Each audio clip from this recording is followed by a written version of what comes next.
Olá pessoal, este é o primeiro vídeo de uma série de pequenos vídeos que eu pretendo fazer sobre o tema como estudar a Bíblia. Neste primeiro, nós vamos focar apenas o ponto de partida.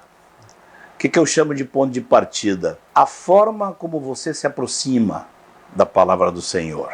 Antes de qualquer preocupação prática, o que nós precisamos é buscar ver que o nosso coração esteja conforme aquilo que Deus propõe para que nós conheçamos as Escrituras. Nós queremos falar aqui sobre a atitude nossa, sobre nossa expectativa e principalmente a nossa motivação. Em primeiro lugar, nós temos que estar cientes da coisa fundamental, daquilo que é o básico, o essencial e indispensável. Você já de saída, você entender que as Escrituras trazem os pensamentos de Deus, as motivações de Deus, os sentimentos de Deus também. E o próprio Senhor diz no livro de Isaías, ele fala: os meus pensamentos não são os vossos pensamentos, diz o Senhor. Porque assim como os céus são mais altos do que a terra, assim os meus caminhos são mais altos que os vossos caminhos, e os meus pensamentos mais altos do que os vossos pensamentos. Olha, irmãos, essa é a condição básica. Quando você pegar uma Bíblia na mão, que você vai querer entender, que você vai meditar, que você quer se alimentar da palavra do Senhor, a primeira coisa a fazer é ter essa consciência de que esse livro é muito alto. Nós estamos diante de algo sublime, que expressa os pensamentos de uma pessoa infinitamente mais alta, mais sábia, em todos os sentidos, do que nós. Então o que nós precisamos? Quando vamos estudar a palavra de Deus, nós precisamos de uma coisa chamada revelação. Você pode ser um intelectual de altíssima qualidade, mas se ao aproximar das Escrituras você não tiver revelação, você não vai entender nada. Muitos eruditos leram a Bíblia e não entenderam quase nada. E como ter revelação? É simples, é o Espírito Santo que nos dá a revelação. E há alguma chave para receber essa revelação? Há sim uma chave. Jesus deixou transparecer essa chave. Quando ele, eu penso que já cansado das discussões com os fariseus e com os saduceus, que questionavam a ele em todo momento, ao ver como seus discípulos aprendiam e captavam o seu ensino, nesse momento Jesus levanta os olhos aos céus e diz: graças te dou, ó Pai, Senhor dos céus e da terra, porque escondestes essas coisas dos sábios e entendidos, mas as revelaste aos pequeninos de coração. Sim, Pai, porque assim foi do teu agrado. Deus se agradou em fazer assim. Deus se agradou em esconder dos sábios entendidos e revelar aos pequeninos. O que é um sábio entendido? Não quer dizer necessariamente que toda pessoa erudita está desqualificada e toda pessoa ignorante está qualificada. Não é assim.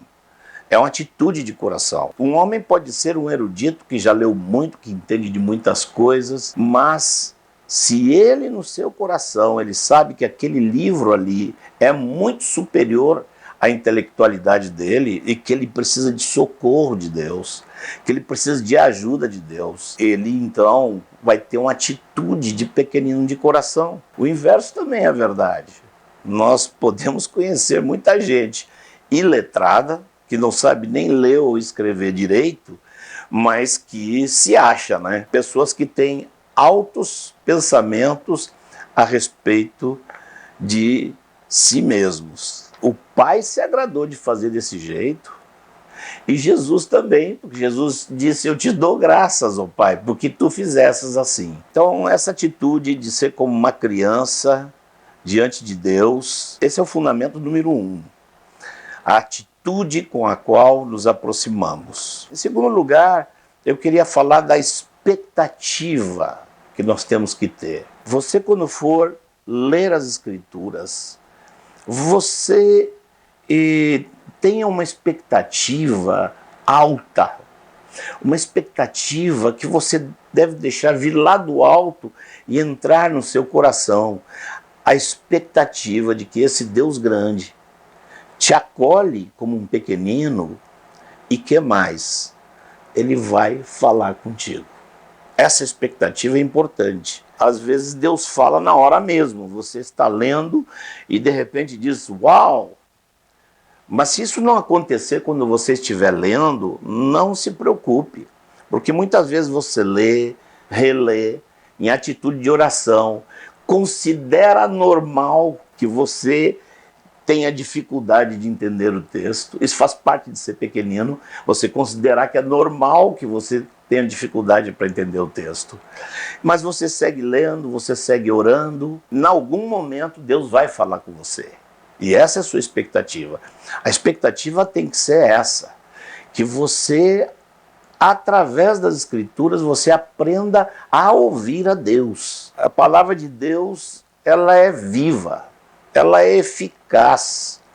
O escritor aos Hebreus compara com uma espada de 2 gumes. Isso era pelo antigo costume hebraico de levar o sacrifício ao templo, e o sacerdote, ao cortar o sacrifício, ele usava uma espada de 2 gumes e dividia juntas e medulas do animal. Então o escritor de Hebreus toma isso como ilustração e diz que a palavra de Deus funciona assim, como uma espada de 2 gumes, e que ela vem e divide alma e espírito, e é apta para discernir os propósitos do coração. E esse vai ser o nosso próximo ponto. As motivações do coração, elas são desnudadas pela palavra de Deus. Essa é a eficácia dela. Então, se aproxime da palavra de Deus com fé. É necessário que aquele que se aproxima de Deus creia que Ele existe e se torna galardoador, isso é, presenteador, doador daquele que o busca. E o que é que nós buscamos e que temos que crer? Isso nos leva ao terceiro ponto. O terceiro ponto é a questão da nossa motivação. Com que motivação nos aproximamos das Escrituras? Paulo dá a entender, na carta dele aos Coríntios, que a pessoa pode estar buscando o saber pelo saber, e que esse saber ensoberbece. Então, nós temos que ter uma motivação alta também. Nós, além de termos um sentimento de sermos pequeninos e uma expectativa alta de fé, de que Deus fale conosco, nós temos que ter também um desejo sublime. Qual é?